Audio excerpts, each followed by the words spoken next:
آتے ہیں آپ کے سوالات کی طرف۔ اس وقت ہمارے سامنے ایک سوال ہے، اسے آپ کے سامنے رکھتے ہیں، پھر اس سوال کے جواب کی طرف آتے ہیں۔ لکھتے ہیں احمد عیسیٰ بھائی، میں آپ کی ویڈیوز دیکھ چکا ہوں۔ آپ کی ویڈیوز دیکھنے سے پہلے میں ہر وقت اللہ سے گڑ گڑا کر ہدایت کی دعائیں مانگتا تھا، اور جب میں نے آپ کو سنا تو مجھے لگا کہ اللہ نے میری دعائیں قبول کر لیں۔ جب سے میں نے آپ کی اصلاحات پر ویڈیوز دیکھی ہیں، تب سے میں نمازیں پڑھنا بھی ترک کر چکا ہوں، کیونکہ آپ کی ویڈیوز میں آپ نے جس انداز سے الصلاۃ پر بات کی ہے اور نماز کو دھوکہ ثابت کیا ہے، اس کا کوئی جواب نہیں۔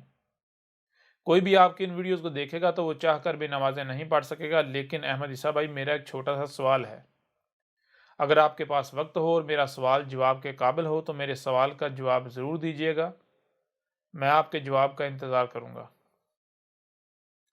سوال میرا یہ ہے کہ اس میں تو شک نہیں رہا کہ نماز وہ صلاۃ نہیں ہے جس کا اللہ نے قرآن میں حکم دیا ہے، لیکن کیا نماز کو ترک کرنا ضروری ہے؟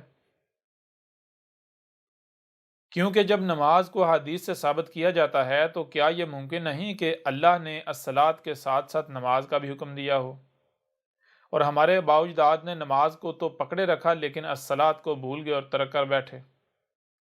اگر میری سوچ ٹھیک ہے تو پھر اگر بندہ نمازیں پڑھتا رہے تو اس میں حرج ہی کیا ہے؟ اور اگر نماز تواتر کے ساتھ چلی آ رہی ہے تو ہو سکتا ہے اس کا حکم اللہ نے ہی دیا ہو، اور پھر اگر الصلاۃ قائم کرنے کے ساتھ ساتھ نماز پڑھنے میں بھی کیا حرج ہے؟ احمد عیسیٰ بھائی، یہ میرا نظریہ نہیں ہے، یہ صرف میری سمجھ ہے، اور میں نے اس لیے آپ سے سوال کیا ہے کہ ہو سکتا ہے کوئی ایسا پہلو جو میرے سامنے نہ آیا ہو، اس کا آپ کو علم ہو، جس سے میرے لیے اس معاملے کو سمجھنے میں اور آسانی ہو جائے گی۔ اگر میں ٹھیک ہوں تب بھی واضح ہو جائے گا، اور اگر میں غلط سمجھا ہوں تب بھی واضح ہو جائے گا۔ جی، آپ کا جو سوال ہے اس کا جو مرکز و محور ہے، مرکز و محور نماز ہے۔ یعنی آپ نے یہ کہا ہے کہ ہو سکتا ہے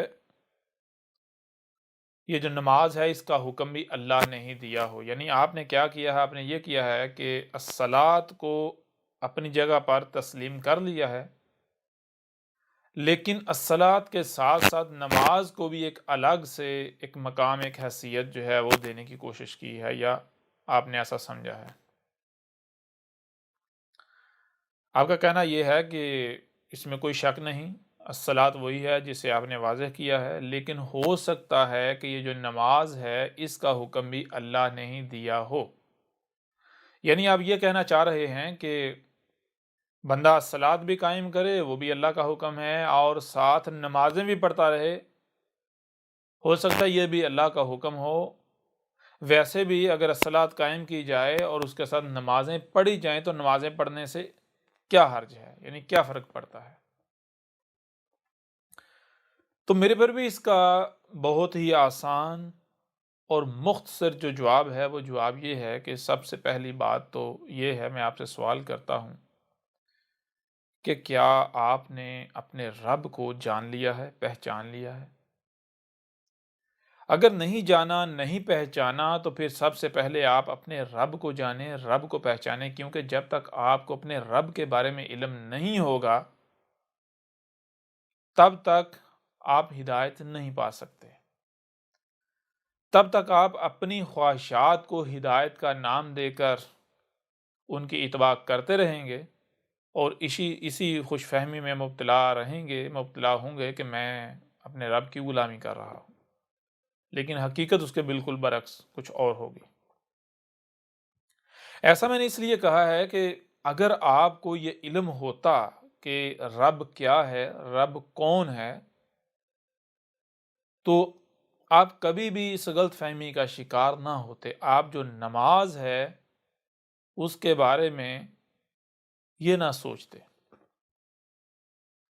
ایسا کیوں کہا میں نے؟ ایسا اس لیے کہا کہ دیکھیں، جب آپ اپنے رب کو جانیں گے، رب کو پہچانیں گے، تو پھر آپ کے اوپر یہ بات بالکل کھل کر واضح ہو جائے گی کہ جو رب ہے وہ کچھ بھی کرتا ہے تو وہ بغیر حق نہیں کرتا۔ بغیر حق کا مطلب کیا ہے؟ رب کوئی بھی کام کرتا ہے، کوئی بات کرتا ہے، کچھ کرنے کا کہتا ہے تو اس کا کوئی نہ کوئی مقصد ضرور ہوتا ہے۔ رب کوئی بھی کام کرتا ہے، کچھ بھی کرتا ہے تو وہ بے مقصد نہیں ہوتا، وہ با مقصد ہوتا ہے۔ تو کوئی بھی ایسی شے، کوئی بھی ایسی بات، کوئی بھی ایسا کام جو بے مقصد ہو، اس کے بارے میں یہ سوچنا، یہ سمجھنا یا یہ کہنا کہ ہو سکتا ہے اس کا حکم رب نے دیا ہو، یہ رب کے اوپر بہت بڑا بہتان ہے۔ نہ صرف رب کے اوپر بہت بڑا بہتان ہے، بلکہ بندہ اپنے اس عمل سے، اپنے اس قول سے یہ اعلان کرتا ہے کہ مجھے ابھی تک اپنے رب کے بارے میں ہی کوئی علم نہیں ہے۔ کیونکہ اگر آپ کو اپنے رب کے بارے میں علم ہوگا تو آپ ایسی بات کریں گے، آپ کے اوپر تو واضح ہوگا کہ میرا رب کوئی بھی ایسا کام کرنے کا حکم نہیں دے سکتا، کوئی بھی ایسا کام کرنے کا نہیں کہہ سکتا جو کہ بے مقصد ہو، جس کا مقصد ہی کوئی نہ ہو۔ تو اب میں آپ سے ہی سوال کرتا ہوں، جس سے آپ کے اوپر بالکل کھل کر واضح ہو جائے گا کہ یہ جو نماز ہے اس کا حکم جو رب العالمین ہے اس نے دیا ہے، یا پھر یہ خرافات میں اس کا شمار ہوتا ہے۔ اس کا تعلق رب کی بات سے، رب کے حکم سے، رب سے نہیں ہے، بلکہ یہ جہالت ہے، یہ انسانوں کی اپنی گڑی ہوئی ہے، یہ حق کو بگاڑ دیا گیا ہوا ہے۔ آپ یہ دیکھیں کہ کیا یہ جو نماز ہے اس کا کوئی مقصد نظر آتا ہے؟ یعنی مثال کے طور پر یہ نماز پڑھی جاتی ہے، آپ نماز پڑھتے ہیں تو اس کے پڑھنے کا فائدہ کیا ہے؟ اور اگر نہیں پڑھی جاتی تو اس کا نقصان کیا ہے؟ اگر یہ بامقصد ثابت ہو جاتی ہے، یعنی کہ اس کے نہ پڑھنے سے نقصانات نظر آتے ہیں اور پڑھنے سے فائدے نظر آتے ہیں، نقصانات کے آگے بند بنتا ہے، تو پھر تو بلا شک و شبہ یہ رب کا ہی حکم ہے، نہ کہ ہو سکتا ہے جی رب نے حکم دیا ہو، رب نہیں کہا ہو۔ اگر یہ بامقصد ثابت ہو جاتی ہے تو یہ رب کا ہی حکم ہے، اور اگر یہ بامقصد ثابت نہیں ہوتی تو پھر آپ خود فیصلہ کر لیں، مجھے یہ بتانے کی ضرورت ہی نہیں ہے کہ رب نے کہا ہے یا نہیں کہا۔ اگر آپ مجھ سے پوچھتے ہیں تو میں نے تو ہر لحاظ سے، ہر پہلو سے کھول کھول کر واضح کر دیا ہے کہ یہ جو نماز ہے یہ بالکل بے بنیاد اور بے مقصد ہے، یہ بالکل فضول عمل ہے، یہ جہالت ہے، اس کا حق کے ساتھ کسی قسم کا کوئی تعلق نہیں ہے، بلکہ یہ نماز کیا ہے؟ یہ نماز الصلاۃ کے نام پر الصلاۃ سے ہی غافل کر دینے والا عمل ہے۔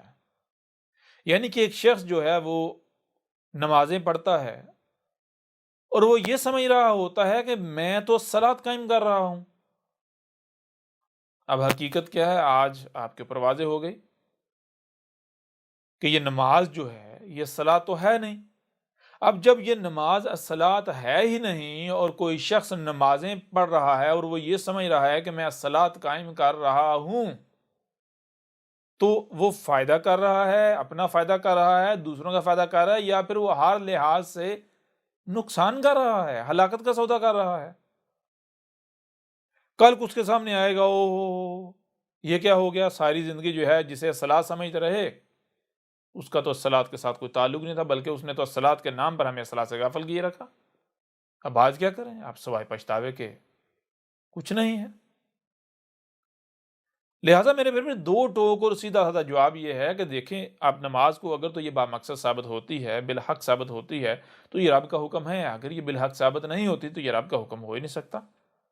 اور ہم نے آپ کے اوپر یہ بات بالکل کھول کر واضح کر دی، ہر پہلو سے کھول کر واضح کر دی۔ آپ ویڈیوز میں، مختلف جو ویڈیوز ہیں ان میں دیکھ سکتے ہیں، اس کے علاوہ یہ الکتاب ہے، یہ آپ کے سامنے رکھتے ہیں، بار بار آپ کو کہا کہ اسے جو ہے آپ حاصل کریں، ڈاؤن لوڈ کریں۔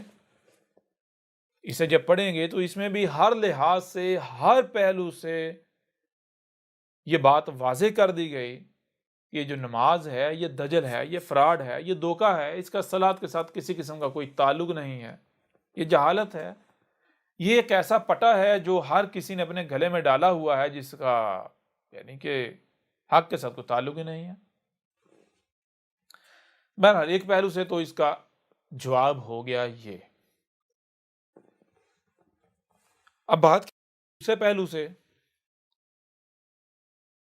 تو میرے پر بھی آپ خود غور کریں۔ آپ نے کہا کہ احادیث سے نماز کو ثابت کیا جاتا ہے، تو میں آپ سے سوال یہ کرتا ہوں کہ جو احادیث سے ثابت کیا جاتا ہے یا تواتر کے ساتھ ایک عمل چلا رہا ہے، تو کیا تواتر میں یہ بات پائی جاتی ہے، یا جنہیں یہ احادیث کہتے ہیں یعنی روایات، ان میں یہ بات پائی جاتی ہے کہ الصلاۃ جو ہے وہ اپنی جگہ پر الگ ہے اور نماز جو ہے وہ اپنی جگہ پر الگ ہے؟ یہ بات پائی جاتی ہے، آپ کو یہ ملتا ہے، یا پھر آپ کو روایات ہوں احادیث کے نام پر یا پھر تواتر ہو، دونوں میں یہ ملتا ہے کہ یہ جو نماز ہے یہی الصلاۃ ہے، یہ جو نماز ہے یہی الصلاۃ ہے؟ تو یہاں میرے پیارے بھائی بات آ جاتی ہے مقابلے کی۔ یہاں یہ بات آ ہی نہیں رہی کہ صلاۃ الگ ہے اور نماز جو ہے وہ الگ ہے، لہٰذا اگر صلاۃ کے ساتھ ساتھ نماز بھی چلتی رہے، یا ہو سکتا ہے رب کا ہی حکم ہو۔ یہاں بات آ رہی ہے مقابلے کی، نماز کو الصلاۃ بنا کر پیش کیا جا رہا ہے۔ جو آپ کا تواتر ہے یا جو آپ کی روایات ہیں جنہیں آپ حدیث کا نام دیتے ہیں، وہ نماز کو الصلاۃ بنا کر پیش کر رہی ہیں۔ تو اب میں آپ سے سوال کرتا ہوں، اگر آپ نماز کو الصلاۃ تسلیم کر لیتے ہیں، یا بالفرض آپ نماز کو روایات کی بنیاد پر یا تواتر کی بنیاد پر رب کا حکم مان لیتے ہیں، تو پھر الصلاۃ کا کیا کریں گے؟ کیونکہ تواتر جو روایات ہیں وہ تو نماز کو الصلاۃ کہہ رہی ہیں۔ اگر آپ اسے مان لیتے ہیں رب کا حکم، تو پھر آپ الصلاۃ قائم نہیں کر سکتے، کیونکہ پھر اگر آپ الصلاۃ کے نام پر کچھ بھی کرتے ہیں، یعنی جو الصلاۃ ہے وہ ہی اگر قائم کرتے ہیں، وہ بھی اگر قائم کرتے ہیں، تو آپ کو کہا جائے گا بھئی یہ دین میں اضافہ کر رہا ہے، یہ تو دین کا دشمن ہے، یہ تو بدعت کر رہا ہے، یہ تو رسول سے آگے بڑھ رہا ہے، یہ تو یہ کر رہا ہے، وہ کر رہا ہے۔ تو کیا آپ کو الصلاۃ قائم کرنے دی جائے گی؟ الصلاۃ اور نماز یہ مشترکات نہیں ہیں، یہ دونوں ایک دوسرے کی ضد ہیں۔ نماز حق نہیں بلکہ باطل ہے، اور باطل کبھی بھی حق کو برداشت نہیں کرتا، باطل کبھی بھی حق کے ساتھ نہیں چل سکتا۔ اس پہلو سے بھی یہ بات بالکل کھل کر واضح ہو جاتی ہے کہ نماز بالکل بے بنیاد، فضول اور جہالت ہے، اس کا حق کے ساتھ کوئی تعلق نہیں، یہ حق کی دشمن ہے۔ اس پہلو سے بھی یہ بات آپ کے اوپر بالکل کھل کر واضح ہو گئی۔ اب اس کے علاوہ اگر آپ نے مزید جاننا ہے، آپ نے کہا آپ نے ویڈیوز دیکھی ہیں، تو صرف ویڈیوز ہی نہیں ہیں، بلکہ ویڈیوز میں تو ایک چھوٹا سا حصہ آپ کے سامنے رکھا گیا، کچھ پہلوں سے بات کی گئی۔ آپ یہ جو الکتاب ہے، جب آپ اس کا مطالعہ کریں گے، اسے پڑھیں گے، اسے حاصل کریں گے، پڑھیں گے، تو اس میں آپ کو کوئی ایسا پہلو نہیں رہے گا جس پہلو سے آپ کو اس میں بات نہیں ملے گی۔ اس میں الصلاۃ کے حوالے سے یا صلاۃ پر ہر پہلو سے، ہر زاویے سے بات کی گئی۔ نماز جو ہے اس کا دھجل ہونا، اس کا فراڈ ہونا، ہر لحاظ سے، ہر پہلو سے ثابت کیا گیا۔ کوئی ایسا سوال نہیں ہے جس کو ہم نے اس میں اٹھایا نہیں ہے اور اس کے اوپر بات نہیں کی۔ اس لیے میں آپ کو یہی ریکمینڈ کروں گا، مشورہ دوں گا، نصیحت کروں گا کہ آپ الکتاب جو ہے اسے ڈاؤن لوڈ کریں یا اسے حاصل کریں اور اس کا مطالعہ کریں۔ جب آپ اس کا تفصیل کے ساتھ، ترتیب کے ساتھ مطالعہ کریں گے تو پھر کسی بھی قسم کا نہ تو کوئی سوال رہے گا اور نہ ہی چاہ کر بھی کوئی کسی قسم کا وسوسہ آپ کے سینے میں یا آپ کے دماغ میں جنم لے گا۔ مجھے امید ہے کہ اس سوال کا جواب جو ہے وہ آپ کے اوپر واضح ہو گیا ہوگا۔ اس کے باوجود اگر آپ کو لگتا ہے کہ نہیں،